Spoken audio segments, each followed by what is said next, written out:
Christopher Denver Metro Audits Cordova fails in court as judge denies preservation order. Judge says Frauditor Troll can't be blamed for removing a video Cordova demanded to be removed in the first place. The angry vet calls out Christopher Direct D Ruff and others during his Monday Mukbang video. Are you ready to see a grown man stuff his face? Oh my. Plus, Jeremiah Payne is outraged about the outrage of a Christian group standing on his street corner.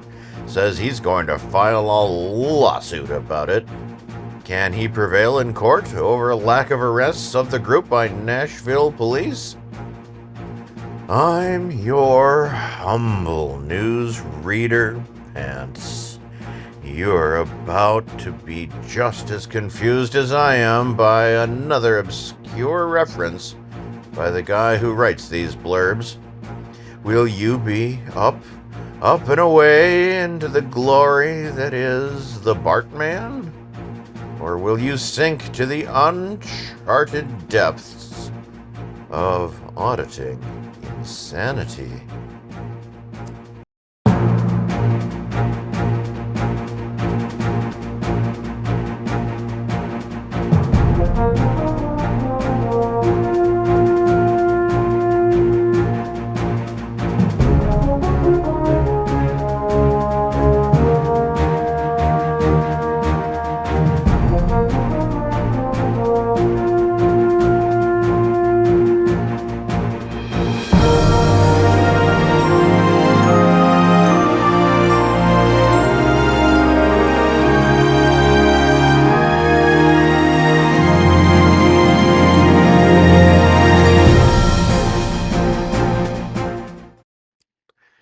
Christopher Denver Metro Audits Cordova's copyright infringement lawsuit against Jonathan Frauditor Troll suffered a significant setback Monday night as a United States magistrate judge ruled against Cordova's request for a preservation order to stop from removing material from his YouTube channel.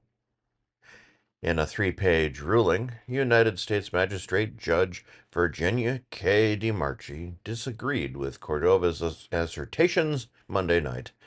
In denying the motion without prejudice, Judge DiMarchi questioned her ability to issue an order at this time, as the docket has yet to reflect that had been served with the lawsuit.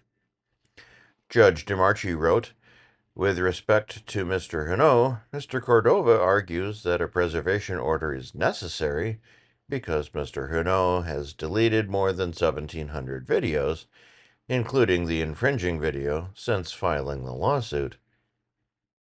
He contends that this activity creates a significant risk of spoliation, as no assurances have been made by defendant or YouTube regarding the video's preservation. Mr. Cordova contends that if Mr. Huneau or YouTube fails to preserve information related to these videos, such as timestamps, view counts, monetization data, and unedited video files, he will face the irretrievable loss of key evidence necessary to prove the scope, willfulness, and financial impact of the infringement. As a party to this action, Mr. Huneau has an existing and well-established preservation obligation, and his failure to comply with this obligation could result in the imposition of sanctions or another remedy determined by the court. Mr. Cordova has not established a significant concern that potentially relevant evidence will be destroyed, causing harm to him. He has shown only that Mr. Huneau took down the allegedly infringing content, and other content not at issue, from Mr. Huneau's YouTube channel after receiving notice of this action, an outcome Mr. Cordova specifically requested via a takedown notice he submitted to YouTube under the Digital Millennium Copyright Act. Mr. Cordova cites no other basis for the court to conclude that Mr. Huneau has deleted or destroyed evidence, such as the accused video itself. Further, Judge DiMarchi questioned if ordering YouTube, a non-party in the case, was appropriate at this time. She continued, "With respect to YouTube, Mr. Cordova has not made a significant showing to support his request for preservation order. The court assumes that Mr. Cordova intends to seek discovery from YouTube and seeks a preservation order in anticipation of serving a non-party subpoena on YouTube. However, Mr. Cordova does not identify the information he seeks from YouTube or explain why it is relevant to any issue in the case. He does not explain why he believes information in YouTube's possession is at risk of being lost before it can be obtained via subpoena, and he does not provide any basis for the court to conclude that he would suffer irreparable harm should a preservation order not be entered as to YouTube. As previously reported, Huno and other YouTubers have been removing videos from their YouTube channels following Huno's notification of the lawsuit by Cordova. Huno recently removed over 1,700 videos from his main YouTube channel, which accounted for a loss of over 53 million views. Cordova responded to the apparent purge of Huno's channel by filing a preservation order and then going live on Sunday to berate Huno for the activity. He claimed that troll actions were not the action who believes their videos are fair use, and implied that Huno and others were engaging in wrongdoing by removing videos from their channels. The YouTuber also indicated that he was in the process of registering the copyrights of other videos on his channel and had planned on more lawsuits against YouTube creators who he alleges improperly used material he had previously registered. To date, Cordova has registered the copyright of a single video from his catalog, quote, "Another chat exposed, worthless Denver cops assaulted."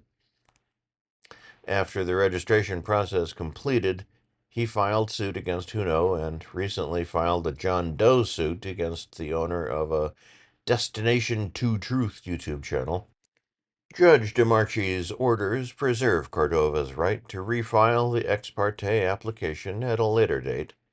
However, she could not conclude that a preservation order was warranted as to either Huno or YouTube at this time. This is a breaking news story.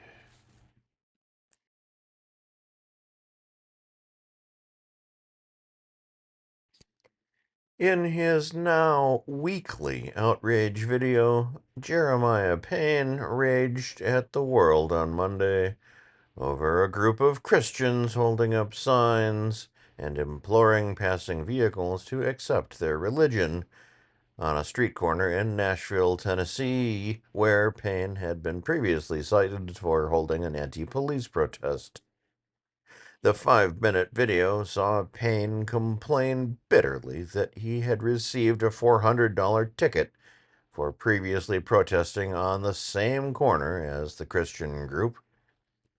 He claimed that the group's use of a bullhorn, signs, and banners were far worse than anything he had done in the past.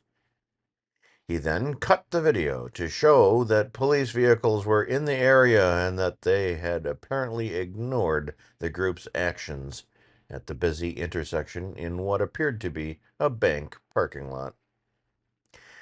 In a text overlay later in the video, Payne said his citation was for distracting drivers at the same intersection and that he fought the ticket in court and was able to have the ticket dismissed. It is unclear when the video was shot, as Payne provided no context in the video. It is also unclear if the Christian group, consisting of roughly 30 people, had a permit for their activities or permission from the property owner to use for their demonstration. Payne cut to his previously released video of his interaction with police near the same street corner where he was ticketed for holding up anti-police signs. That incident escalated as Payne appeared to make vague threats against the officers, resulting in the officers leaving the scene as part of the de-escalation process. At the end of the video, a sunburnt and haggard Payne continued to complain about the Christian group's activities and promised that he would bring bullhorns and banners to his next protest at the same street corner. Payne promised that both he and his wife Samantha would be filing lawsuits against the city of Nashville based on police ignoring the activities of the Christian group. He also claimed that other auditors in the area had planned on joining him at a future protest, where Payne promised to escalate his protests by using bullhorns and banners to express his outrage. This is the third week in a row where Payne ended a weekend by releasing a protest video. Previous protest videos that featured Payne asking his fans to shut down a pawn shop that refused to let his mother use the employee bathroom, and his recent ejection from a mass transit bus have yet to result in the lawsuits promised by Payne. Payne's video has been viewed 193 times as of press time.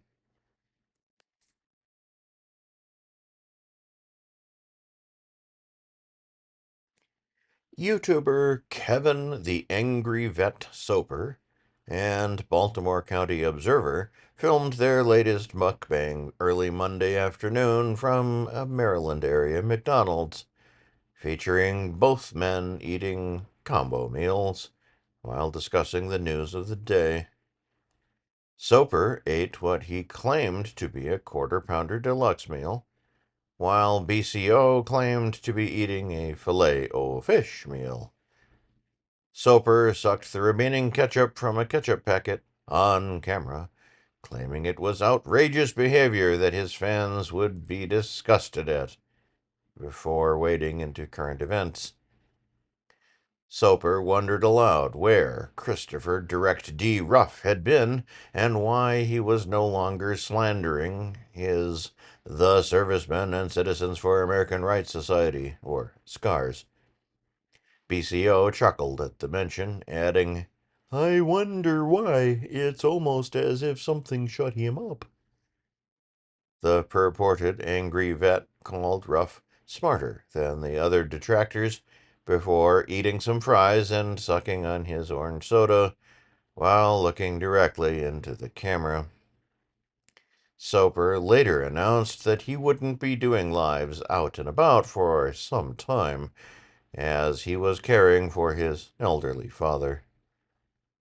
Updating his father's unspecified condition, he claimed he was told that he could either continue with his father's treatments or make him comfortable moving forward. Calling out YouTuber GESWAG, Soper would go on to say that the YouTuber appeared to be someone with an inappropriate interest of an adult nature in children. He followed up his insult with a YouTube community post in which he gave out an address and implored GESWAG to show up, lil homie. Soper also called out YouTuber John Denicola 12678 in a separate community post, writing, "So I've made a business decision, and from this point forward I will not share any live streams that at John Denicola 12678 is moderating for until he apologizes to me for publicly slandering my nonprofit. Sorry, but it's business. Much love." The military veteran would go on to complain that his own fans were not doing enough to promote his ongoing fundraising efforts on behalf of SCARS.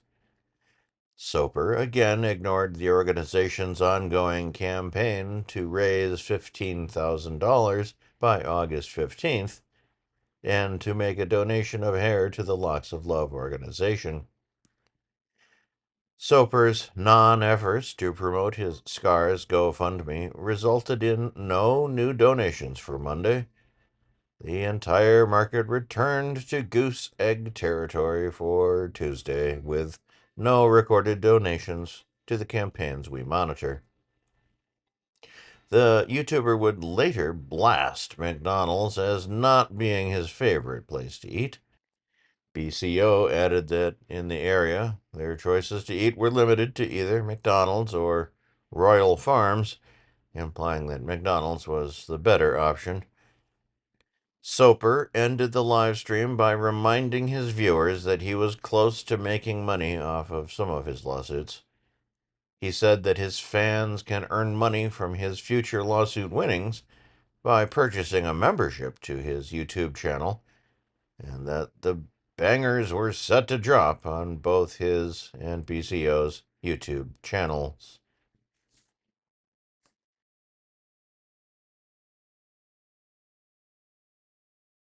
We need your help. Both ReallyCoolSite.org's daily newspaper and our daily newscasts are funded by your continuing donations and what we make from our YouTube AdSense revenue each month. If you'd like to contribute to help us keep the lights on, eating, feeding the cats, defending ourselves from lawsuit threats, and writing news stories to feature on both the newspaper and newscast each day, you can do so via a donation to our PayPal, Cash App, or GoFundMe accounts. If you can't afford to contribute, please watch our videos from beginning to end, like, share, subscribe, and comment. You can help by doing next to nothing, and we thank you in advance for pitching in.